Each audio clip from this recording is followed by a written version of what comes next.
नमस्कार मंडळींनो, आपण निघालेलो आहोत महाराष्ट्रातील ऐतिहासिक डोंगरात लपलेलं ठिकाण बघायला। तर जाताना असा झेंडा आपला फडकतच होता। देहू पास केलं तोपर्यंत मुलांना कडकडून भूक लागली होती। भूक कशाची होती? पिझ्झा बर्गर वगैरे खाण्याची। मग आहोंनी रोडच्या कडेला छान असं झाड बघून आमची गाडी साईडला घेतली। मग आम्ही मस्त अशी चटई टाकून गाडीतला डब्बा काढला, छान असं मस्त जेवण केलं।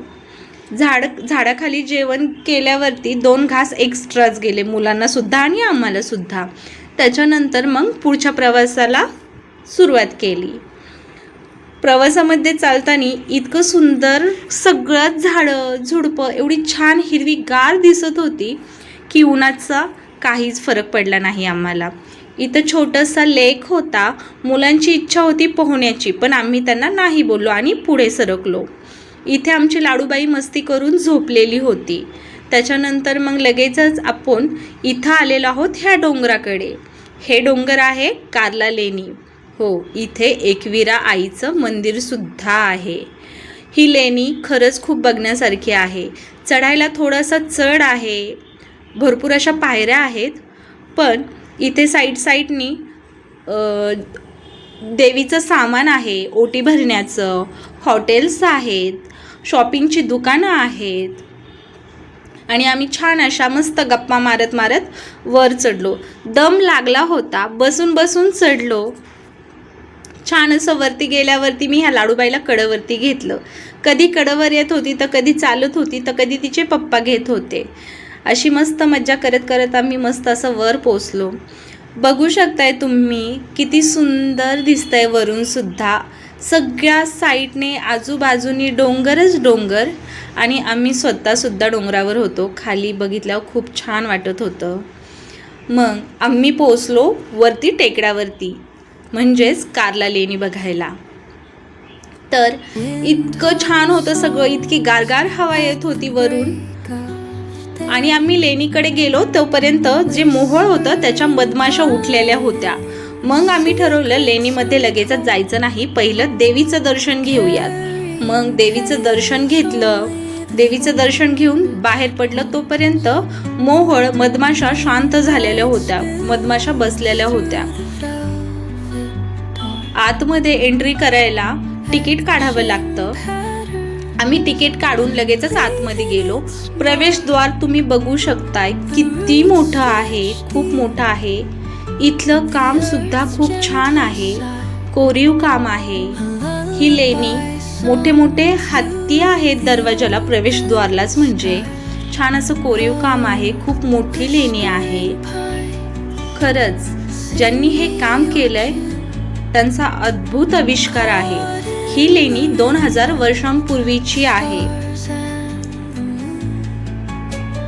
हे तुम्ही हत्ती घोडे बघू शकताय की किती हे चैत्य लेणी एवढी सुंदर आहे। खरंच खूप डोळे भरभरून बघूशी वाटत होतं। माझी छोटी मुलं सुद्धा खूप मन लावून बघत होती, कारण की त्यांचं कामच एवढं सुंदर होतं। डोळ्यामध्ये सगळं भरून घेण्यासारखं होतं। ह्या ठिकाणी नक्कीच आपल्या मुलांना आणून आपला इतिहास मुलांना समजून सांगणं खूप गरजेचं आहे।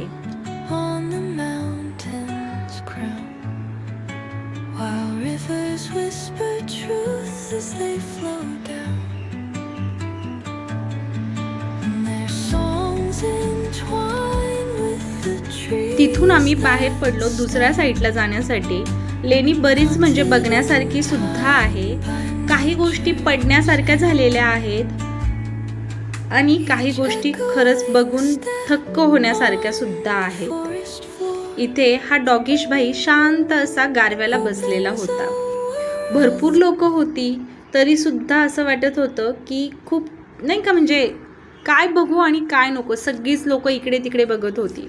नक्षीकाम इतकं सुंदर होतं, कोरीव काम इतकं छान होतं। इथे एक छोटासा जिना आहे वरती जाण्यासाठी। जिन्यामध्ये खूप अंधार होता, एवढा दुपारचा सुद्धा अंधार होता। आम्ही टॉर्च लावून वरती गेलो। त्याच्यानंतर वर आल्यावरती वरती सगळे असे खोल्या टाईपच होतं लेण्यांमध्ये। आणि इथे एकविरा देवीसाठी पूजेला म्हणजे एक कोंबडा आणला होता, त्या कोंबड्याचं पूजा वगैरे केली आणि तिथं त्याला सोडून दिलं. आणि मग आम्ही तेवढं सगळं बघून खाली निघालो यायला. तेव्हासुद्धा टॉर्च लावूनच खाली आलो. मग काय फ्रेश होण्यासाठी छान असा चहा घेतला. चहा घेऊन आम्ही छान असं फ्रेश तिथून पुढे आम्ही निघालो शिरगावला जाण्यासाठी. शिरगावला आलो तोपर्यंत आम्हाला म्हणजे अंधार पडलेला होता. मग काय आम्ही शिर्डीला आलेलो आहोत साईबाबांचं दर्शन घेण्यासाठी. अगदी शिर्डीला आल्यासारखंच फील आहे हे सगळं. मंदिर एवढं सुंदर होतं, इतकं छान प्रसन्न करणारं होतं, खूप छान प्रसन्न करणारं होतं. तिथली आजूबाजूची स्वच्छता, शांतता मन हरपवून टाकत होती. त्याच्यानंतर मग मस्त आम्ही लाईनीत उभे राहिलो, साईबाबांचं शांततेत दर्शन घेतलं आणि खरंच असं वाटलं की साईबाबांचा आपल्याला आशीर्वाद भेटला. मला तुम्हाला सगळ्यांना साईबाबांचं दर्शन द्यायचं होतं, पण इथे मला आल्यावर समजलं की इथे फोन किंवा व्हिडिओ अलाउड नाही आहे. मला हे समजलं नाही की का असं, पण ठीक आहे असू, इथला नियम आहे तो आपण पाळूयात. मग आम्ही छान असं दर्शन घेतलं, मन प्रसन्न झालं. खरंच इथे एकदा तरी आलंच पाहिजे. त्याच्यानंतर मग बाहेर आलो.